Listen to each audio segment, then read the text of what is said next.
kita berdoa terlebih dahulu. Bu Guru pimpin berdoa, dipersilakan.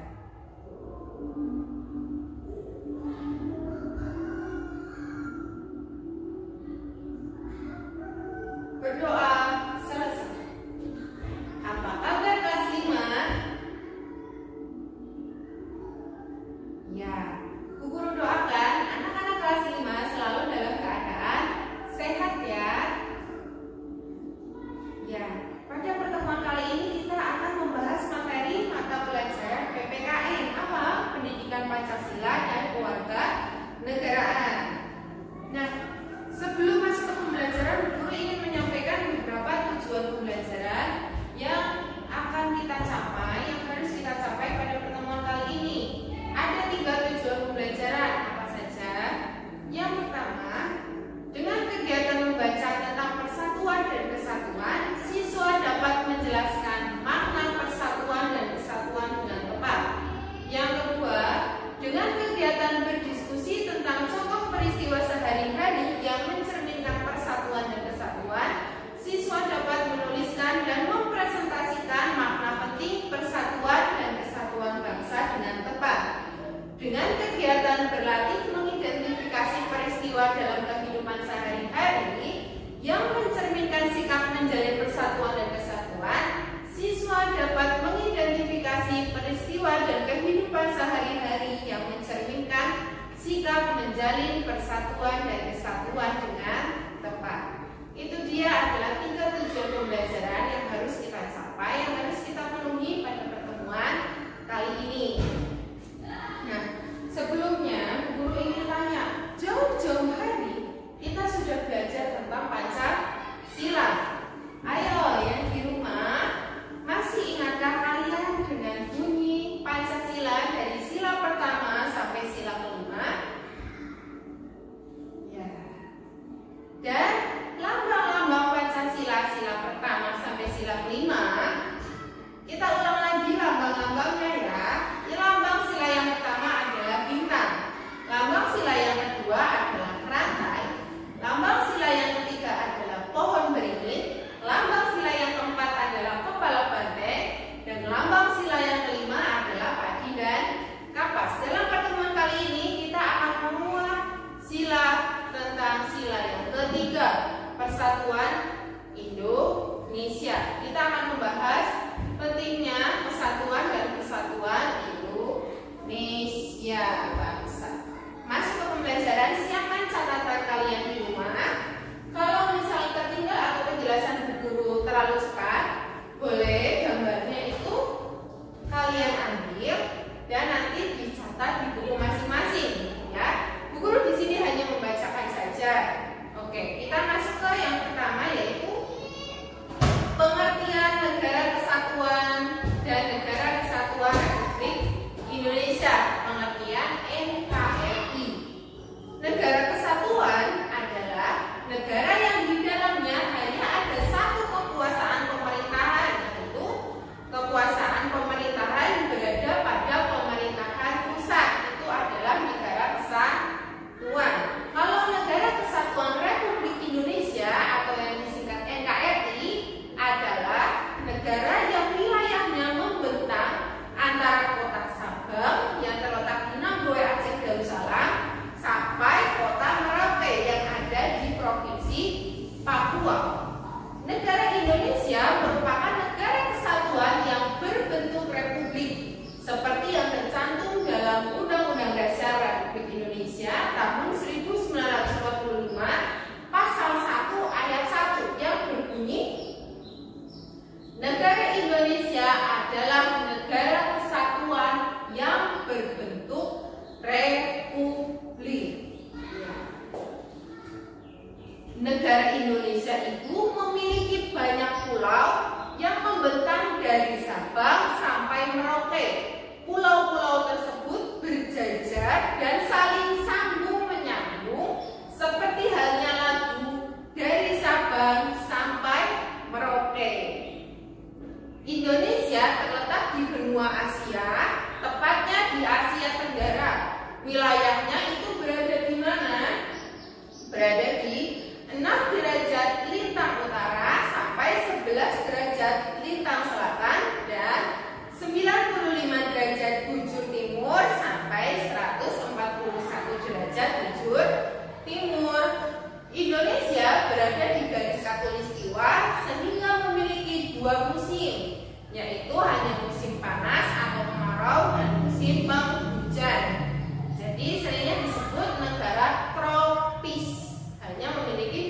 musim kemarau dan penghujan. Negara Indonesia diapit oleh dua benua, yaitu benua Asia dan benua Australia. Benua Asia berada di sebelah utara Indonesia, sedangkan benua Australia itu berada di sebelah selatan Indonesia. Negara Indonesia yang diapit oleh dua samudra, itu Samudra Hindia dan juga Samudra Pasifik. Samudra Hindia terletak di sebelah selatan dan barat daya Indonesia, sedangkan Samudra Pasifik itu berada di sebelah timur Indonesia. Nah, ini kita akan belajar kenapa pentingnya menjaga keutuhan Indonesia. Setelah mengetahui betapa banyaknya kekayaan yang dimiliki Indonesia, maka sudah semestinya kita sebagai warga negara Indonesia menjaga keutuhan dan kelestariannya. Lalu, mengapa sih keutuhan dan kelestarian Indonesia itu harus dijaga? Ini nih penjelasannya. Apa? Ada 5. Yang pertama, menjaga kebanggaan kita sebagai bangsa Indonesia. Yang kedua, menjaga persatuan dan kesatuan bangsa Indonesia. Yang ketiga, memanfaatkan kekayaan budaya untuk kepentingan seluruh rakyat Indonesia. Yang keempat, menjaga Indonesia untuk warisan anak cucu kita nanti. Yang kelima, menjaga Indonesia untuk menghargai jasa para pahlawan. Itulah 5 alasan mengapa keutuhan dan kelestarian Indonesia harus kita jaga. Nah, cara menjaga keutuhan Indonesia. Sebagai warga negara Indonesia yang baik, kita harus berusaha untuk menjaga keutuhan Indonesia. Caranya bagaimana? Caranya, yang pertama, menjaga wilayah dan kekayaan tanah air Indonesia. Yang kedua, saling menghormati perbedaan. Yang ketiga, mempertahankan kesamaan dan kebersamaan. Yang keempat, menaati peraturan dan perundang-undangan. Nah, persatuan dan kesatuan bangsa yang menjadi modal utama untuk mempertahankan NKRI ternyata tidak selamanya berdiri kokoh. Ada kalanya persatuan dan kesatuan bangsa itu begitu kokoh, tetapi ada juga masanya ketika persatuan dan kesatuan bangsa mendapat ujian ketika dirongrong oleh gerakan-gerakan pemberontakan yang ingin memisahkan diri dari NKRI.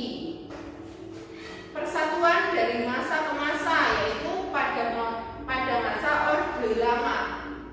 Orde Lama itu pada tanggal 5 Juli 1959 sampai dengan 11 Maret 1966. Di situ ada penjelasannya tentang Dekret Presiden tanggal 5 Juli 1959 telah membawa kepastian di negara Indonesia.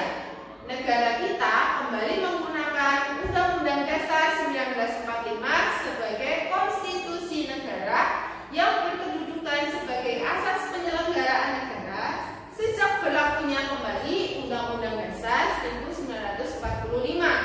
Presiden berkedudukan sebagai kepala negara dan kepala pemerintahan. Kabinet yang dibentuk pada tanggal 9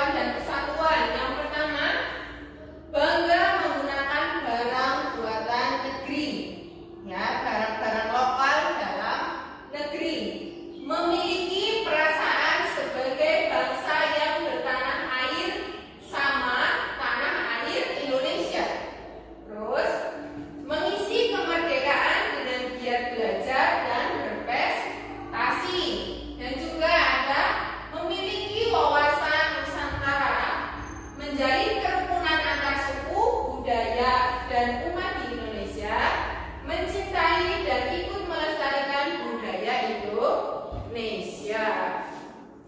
Nah, ini manfaat lain menjaga persatuan dan kesatuan. Kita baca dari sini, disimak, ditulis ya. Mencegah terjadinya permusuhan dan perpecahan yang dapat merusak persatuan dan kesatuan. Kerjasama terjalin antar warga seperti kerja bakti dan kegiatan ronda malam. Juga ada toleransi tumbuh dan berkembang dalam masyarakat. Ada menciptakan kerukunan dalam keluarga. Suasana rumah menjadi damai dan tentram. Memupuk sikap saling menghargai antar warga negara Indonesia. Itu adalah karena manfaat menjaga kesatuan dan kesatuan. Sekarang contoh lain di lingkungan sekolah. Pelajar mendengarkan dengan seksama ketika guru menjelaskan pelajaran dan tidak mengobrol agar suasana belajar kondusif serta materi pendidikan yang disampaikan mudah dipahami. Mau berteman dengan siapa saja tanpa membedakan suku, agama, dan lainnya, alias tidak pilih-pilih teman. Menghargai keputusan guru jika menunjuk pelajar tersebut yang ditugaskan untuk menjadi perwakilan sekolah di sebuah lomba. Sesama pelajar harus mendukung temannya yang tengah bertanding. Gotong royong menjalankan tugas piket membersihkan kelas. Semua pekerjaan diselesaikan bersama dengan pembagian tugas yang adil. Semangat mengikuti kegiatan ekstrakurikuler dan tidak menyepelekan ekstrakurikuler yang tidak diikuti. Semua ekstrakurikuler memiliki kelebihan dan kekurangan masing-masing. Ini contoh sikap yang di lingkungan masyarakat. Menghormati semua hari raya yang ada di Indonesia, meskipun itu tidak sesuai dengan hari raya agama kita. Juga menghormati setiap perayaan adat dari semua suku atau kelompok masyarakat. Juga menghormati tetangga yang memiliki latar belakang agama yang berbeda. Oke. Kalau misal anak-anak ada yang tertinggal karena guru menjelaskannya terlalu cepat, boleh mundur kembali dan diambil gambarnya sesuai dengan materi yang kalian tertinggal ya. Nanti diambil fotonya, ditulis, dirangkum lagi di buku kalian masing-masing.